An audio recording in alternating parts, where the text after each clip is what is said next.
Вітаю вас, друзі! Сьогодні вночі Сили безпеки і оборони України здійснили масовану комбіновану атаку проти так званої Російської Федерації. Вибухи чули у Твірі. Бам! Десятий. Росіяни думали, що українські ракети будуть атакувати цю нікому не потрібну Тверь, а вони взяли і полетіли до міста Кіров. Город Киров, где делают беспилотники, начали походу его бомбить. Время 7 утра, уже бомбят Киров. Жахлива ситуація. 7 ранку, а це означає саме час розбомбити одне із підприємств Кірова українською ракетою «Фламінго».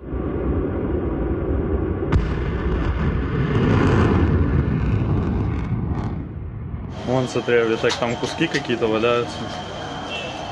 Вот так вот.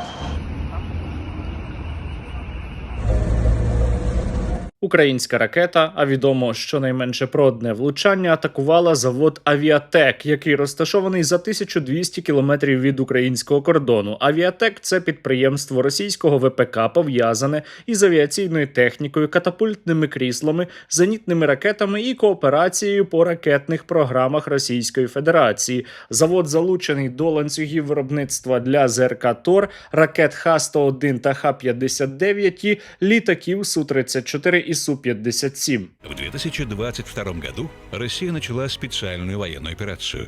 Перед коллективом завода были поставлены новые задачи. В 2023 году предприятие перешло на круглосуточный режим работы. Я думаю, від сьогодні у графік роботи підприємства буде внесено деякі, скажімо так, корективи. І ще графік роботи Wildberries у тимчасово окупованому Сімферополі дуже серйозно зміниться також. Вот и Валберис наш сгорел. Проте найкращий графік буде у логістичних центрів у Пітері та у Ленінградській області, тому що вони погоріли сьогодні. Он полыхает Вайлберис. Ми із вами зараз про це поговоримо, та спершу я закликаю вас зробити будь-який донат на священний русоріз. У нас є борг перед виробниками, ми маємо закрити багато запитів сукупно на понад 40 мільйонів. І без ваших 2, 5 або 10 гривень не обійтися. Навіть маленькі донати дуже важливі. Долучайтеся. Реквізити в описі. Даєш русорез і... А для того, щоб не пропускати нові цікаві випуски, звісно, підпишіться на мій канал. Можете ще й на Телеграм підписатися, там багато актуальної і свіжої інформації. Як відомо, Владимир Путін невпинно працює над тим, щоб у росіян була, по-перше, стабільність, а по-друге, покращення у їхньому житті і суцільний позитив. І завдяки тому, що він веде війну проти України, такий позитив у росіян з'являється усе частіше, як от сьогодні у Пітері. Насолоджуйтеся. У нас вот отсюда горит и оттуда горит. Пипец! Все взорвалось.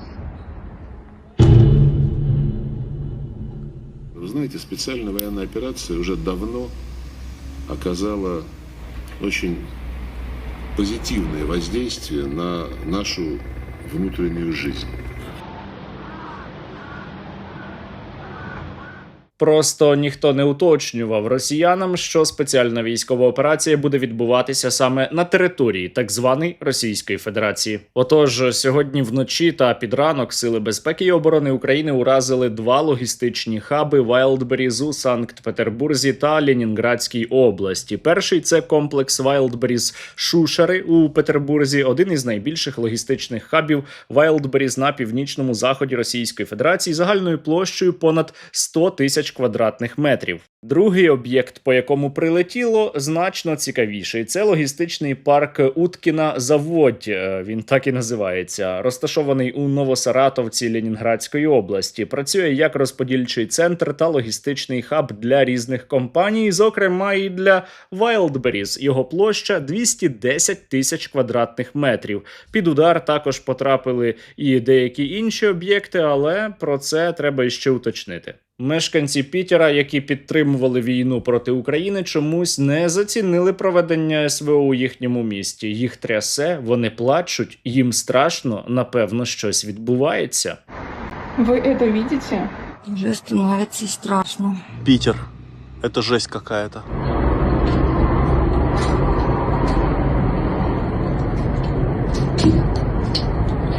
Меня до сих пор трясет. Мне кажется, это склад Валберес горит.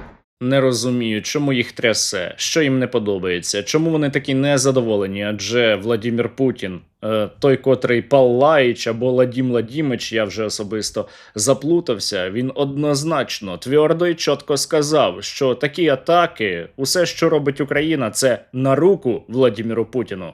Бравурные заявления главарей киевского режима об успехах, которых на самом деле мы знаем нет, в принципе, нам на руку. Повторяю, это нам на руку. Деякі росіяни у соціальних мережах запитують, а куди поділася ППО? Чому по Пітеру вже далеко не вперше прилітає, усе горить, а ППО не видно? Чому російська система протиповітряної оборони не захищає російські міста? Ну, справедливості заради варто сказати, що все ж таки російська ППО працювала, просто вона скорше допомагала безпілотникам, аніж заважала їм. ПВО сбивало, работало ПВО, все, но 7 штук. Пролетели все склады. Смотрите. И бах туда вниз. Все вниз полетело. Я прогнозую, що на завтра з'явиться іще більше чудових, прекрасних відео, як росіяни плачуть, рахують збитки і нічого не можуть зробити, бо вони ж маленькі люди. И вновь утро недоброе. Сегодня ужасная новость. Горит склад Питера. Точнее, горят склады Питера. Палаючі склади змушують росіян задуматися про сенс їхнього буття. З'являються філософські роздуми. Сначала ты ходишь в садик, потом ты ходишь в школу, в колледж, потом ты работаешь всю жизнь. А потім абсолютно відірваний від реальності поїхавший дегенерат Владимир Путін оголошує війну проти України, ти нічого проти цього не робиш, тебе усе влаштовує, і трапляються ось отакі підсумки СВО. За сутки над территорией России ПВО сбило 7 управляемых авиабомб, 8 реактивных снарядов «Хаймерс» и, внимание, 480 БПЛА. Ну, то есть мы всего лишь отвечаем на агрессию обезумевшей Украины. Жахлива і дуже агресивна Україна узяла і у 2014 році окупувала український Крим російськими військами. А потім, за сприяння тих же російських військ, Україна окупувала і частини Донецької та Луганської областей України, а пізніше, у 22-му році, Владимир Путін за дорученням Володимира Зеленського розпочав так звану СВО. Усе дуже логічно звучить. Росіяни, вірте? Мерзотні російські покидьки отримують на своїй землі саме те, що вони несуть на українську землю. До прикладу, сьогодні вранці російські війська 3 авіабомбами атакували Ізюм. Одне із влучань прийшлося у вантажне відділення Нової пошти. Вони атакують український бізнес цілеспрямовано. Вони б'ють по складах українських цивільних компаній навмисно. Вони вбивають українських людей. Вони вбивають наше майбутнє. Але при цьому все ще не розуміють, за що ж прилітає до них. Это тот момент, когда просто опускаются руки, ты не понимаешь даже не то, что они опускаются, а ты просто не понимаешь, что происходит, зачем и почему. Тому що старому, відірваному від реальності, поїхавшому дегенерату захотілося розв'язати війну, і він не хоче її припиняти, тому що на нього працює величезна кількість інших росіян, які також війну підтримують. Деякі із них дізналися про війну сьогодні. Поэтому, когда меня спрашивают, что происходит, как война идет, Війна триває, це правда. Цю війну розпочала Росія. Росія думала, що вона зможе безкарно вбивати українців. Росія думала, що вона зможе просто так руйнувати наші міста. Але тепер прилітає у відповідь. І от зараз буде російська відповідь на українську відповідь. І от як почнуть росіяни воювати по-справжньому. Я так считаю. Мы воевали на 25%, сейчас начинаем на 50%. Но Понятно. это только на 50%. Росія іще нічого по-справжньому не починала. Зовсім скоро, як почне... Давай наконец-то воевать! То есть они что, а мы что делаем, дебил? Но все должны знать, что мы-то, по большому счету, всерьез пока еще ничего и не начинали. Мы что делаем? Ну, приедь, посмотри, что творится. А вы не по-настоящему. Знаєте, проблема у тому, що відірваний від реальності поїхавший дегенерат на так званій Росії не тільки Владимир Путін і не лише його оточення, а й абсолютна більшість росіян. Не вірите? Ну тоді послухайте. Ну, в идеале, конечно, нужно провести денацификацию всей Европы. Вот. И, скажем так, до Атлантического океана провести это. Восени російські окупанти планують мобілізацію. Про це зараз говорять усе частіше. Україна має готуватися зупиняти російську мерзоту не людьми, а насамперед технологіями, якими керуватимуть люди. Дуже добре, що у нас змінився головнокомандувач. Росіяни заздрять Україні. И вот получается, что сейчас с таким вот назначением Дропатова, вот, с его славой умелого командира, черт возьми, как хочется, чтобы такие люди были на нашей стороне. Проте у нас досі немає міністра оборони Михайла Федорова, і президент України Володимир Зеленський, здається, не збирається повертати його на цю посаду. Він пропонує йому усе, що завгодно, там, де немає реальних повноважень, окрім Міністерства оборони. Безумовно, я вважаю, що і Михайло в команді, я запропонував йому кілька посад. Остання посада, щоб не йти в деталі всіх наших зустрічей, остання посада – віце-прем'єр-міністр України по військовим новаціям. З одного боку, наче звучить серйозно, посада віце-прем'єра, але з іншого боку, у реальності це практично нічого не дасть. Михайло Федоров відповів на пропозицію Володимира Зеленського продовжити роботу у іншому статусі. На запрошення президента Зеленського в січні 26-го наша команда прийшла у Міноборони з конкретним планом, як закінчити війну, захистити небо, зупинити фронт і завдати удару по економіці ворога. Ми назвали цей план Air Land Economy. Впродовж 6 місяців ми послідовно реалізовували саме цей план. Вперше за останні роки Україна почала перехоплювати ініціативу. Наші спільні результати створили те, чого раніше не було – вікно можливостей, щоб змусити Росію до миру силою. І його не можна втратити. Я вдячний президенту за всі запропоновані варіанти, але сьогодні в державі є лише 3 посади, які, окрім військових на полі бою, реально визначають хід війни. Президент України, міністр оборони та головнокомандувач Збройних сил України. Саме тому я не погоджуюся на жодну іншу посаду, окрім посади міністра оборони. Жодна із інших посад не має реальних повноважень, щоб побороти корупцію у закупівлях, завершити розпочату трансформацію армії, планувати і реалізовувати асиметричні дії та операції проти ворога, викорінити культуру брехні і безвідповідальності всередині системи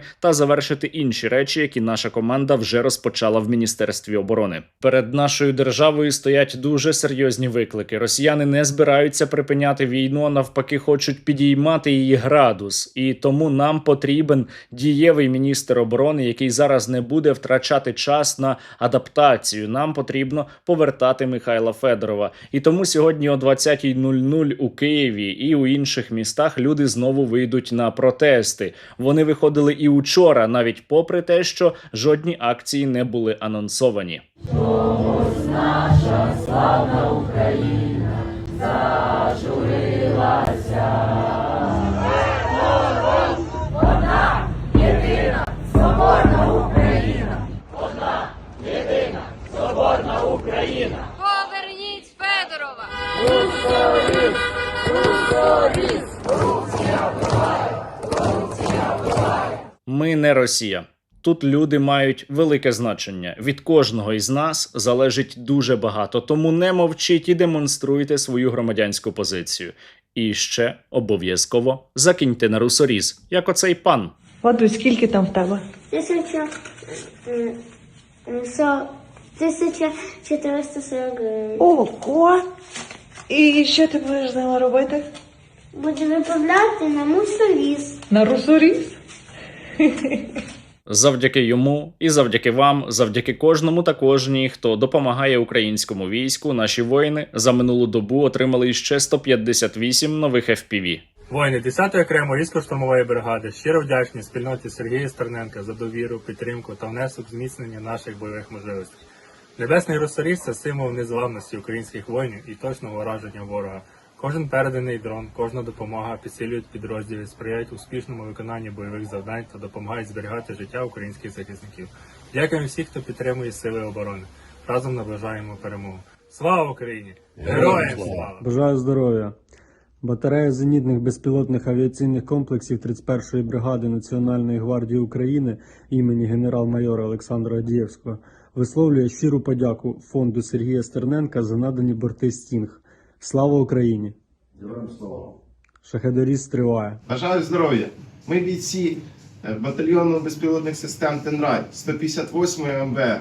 Дякуємо спільноті Стерненка за надані дрони та ретранслятори, які допоможуть в знищенні ворога на нашій землі. Слава Україні! Героям слава! Батальйон «Свобода» щиро дякує Сергію Стерненка та його спільноті за надані нашому підрозділу 50 зарізів, 2 носія ретранслятора та наземну станцію до них. Русня буде вмирати в важкій якості. Слава Україні! Героям слава! Росіяни справді будуть дохнути у промислових масштабах і у високій якості, проте, щоб ця програма реалізовувалася краще і швидше, нам потрібне сильне Міністерство оборони України. Я сподіваюся, що президент Зеленський проявить мудрість і поверне Михайла Федорова. Я вірю, що ми з вами, якщо не будемо опускати руки, зможемо досягти потрібного результату для України. Слава Україні!